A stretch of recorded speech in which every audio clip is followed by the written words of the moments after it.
Selamat datang di channel saya, EduStart. Nah, di video kali ini saya akan membahas tentang materi pelajaran kelas 10, yaitu besaran dan pengukuran. Nah, sebelum saya akan mengulas lebih dalam tentang besaran dan pengukuran, jangan lupa untuk ini. And ring the bell, ding ding. Nah, langsung saja berikut ulasan tentang besaran dan pengukuran.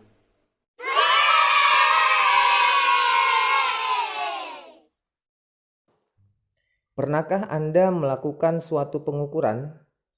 Pasti sering. Nah, ketika Anda melakukan suatu pengukuran, hasil pengukurannya pasti bisa dinyatakan dengan angka. Setelah melakukan pengukuran dan hasil pengukurannya dapat dinyatakan dengan angka, nah itulah namanya besaran. Karena besaran adalah segala sesuatu yang dapat diukur dan dapat dinyatakan dengan angka. Sekali lagi, segala sesuatu yang dapat diukur dan dapat dinyatakan dengan angka. Misalnya, waktu dapat diukur bukan?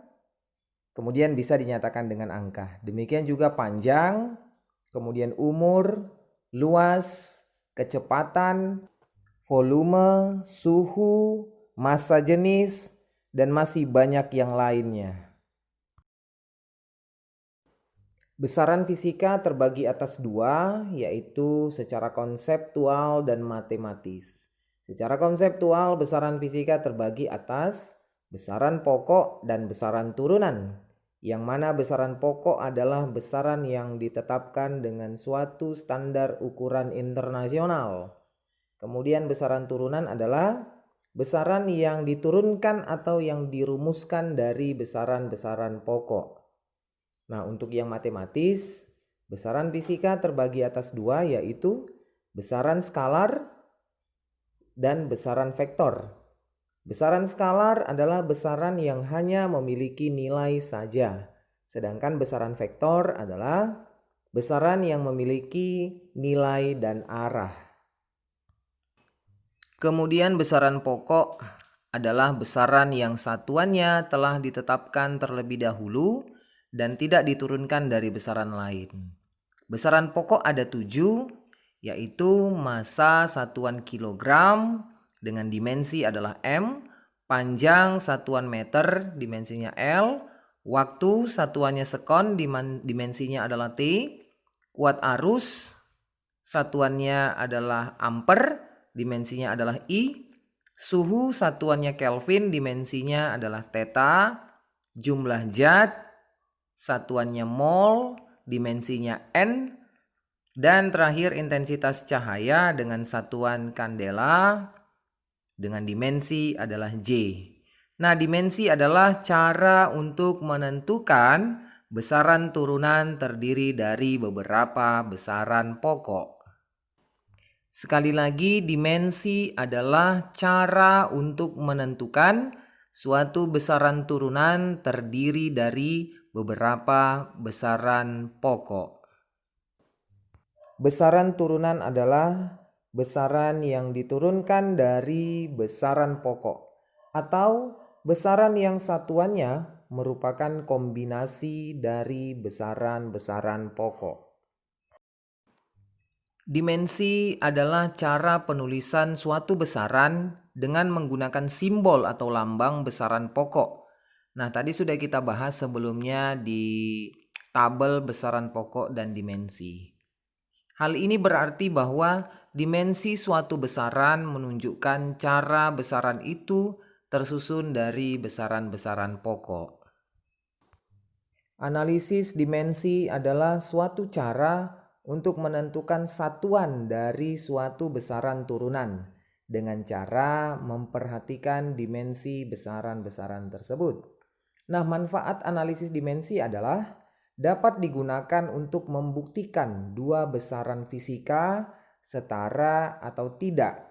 Nah, kalau setara, maka satuannya akan sama.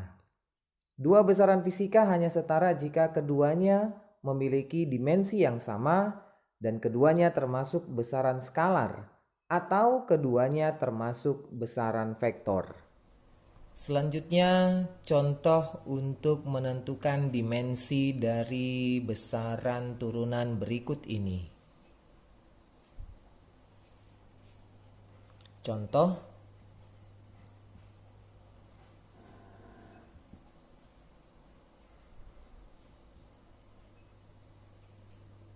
tentukan dimensi dari besaran turunan berikut ini. Dimensi dari besaran turunan berikut ini.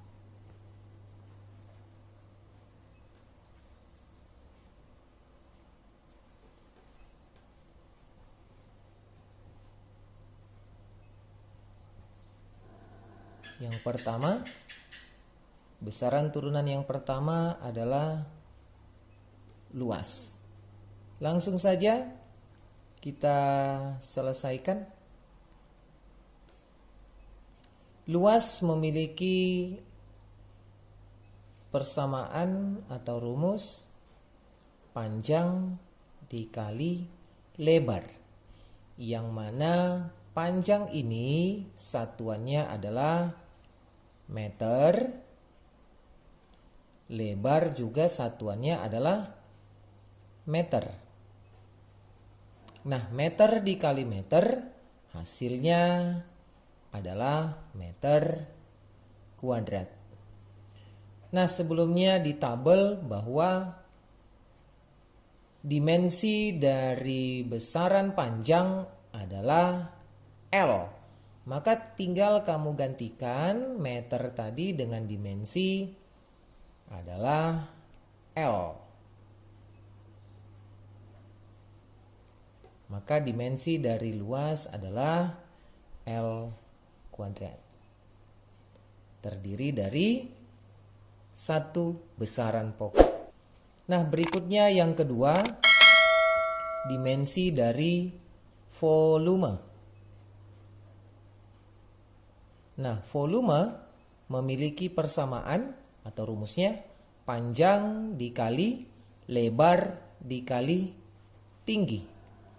Nah, panjang juga sama, memiliki satuan meter, kemudian lebar juga satuannya meter, tinggi juga memiliki satuan meter. Sehingga meter dikali meter kali meter hasilnya meter pangkat 3. Kalau di tabel dimensi dari meter adalah L, sehingga dimensi besaran volume adalah L pangkat 3. Berikutnya yang ketiga, dimensi dari percepatan. Percepatan ini adalah perubahan kecepatan terhadap waktu, sehingga persamaan percepatan adalah kecepatan dibagi dengan waktu.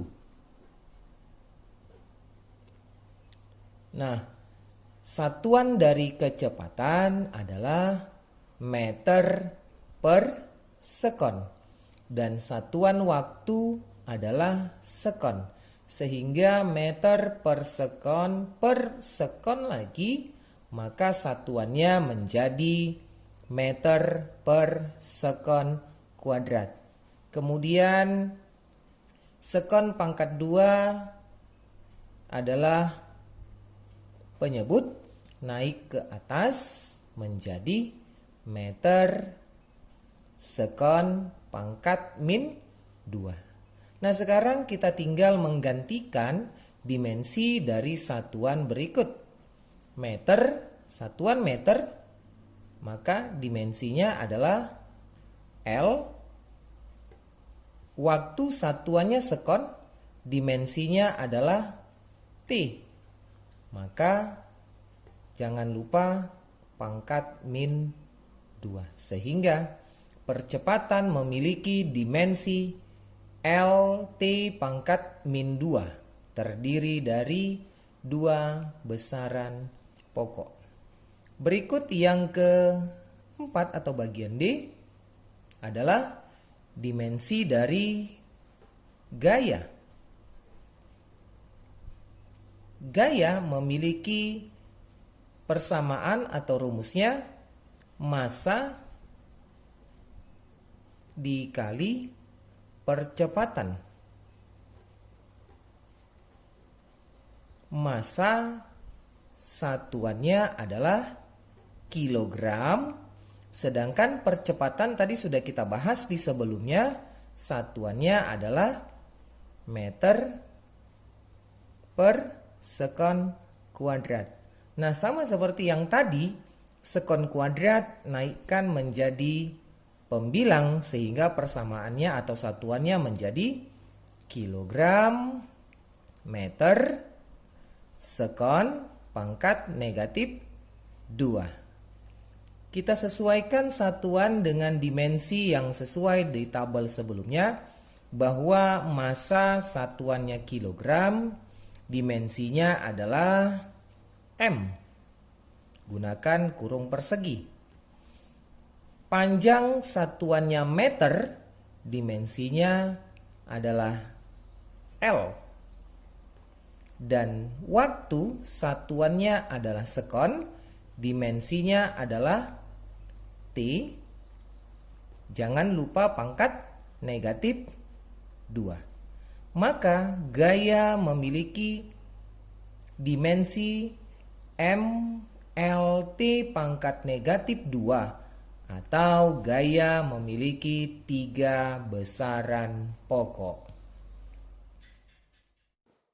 Berikut ini adalah tabel beberapa besaran turunan berikut dengan analisis dimensinya.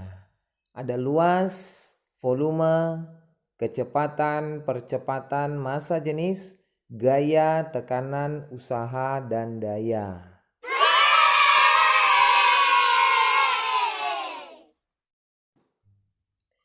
Berikutnya satuan pengukuran terbagi atas 2, yaitu satuan baku dan satuan tidak baku. Satuan baku adalah satuan yang diakui secara internasional. Contoh satuan baku, meter atau sentimeter untuk satuan panjang, kemudian kilogram atau gram untuk satuan massa, detik atau menit untuk satuan waktu. Kemudian satuan tidak baku adalah satuan yang tidak diakui secara internasional.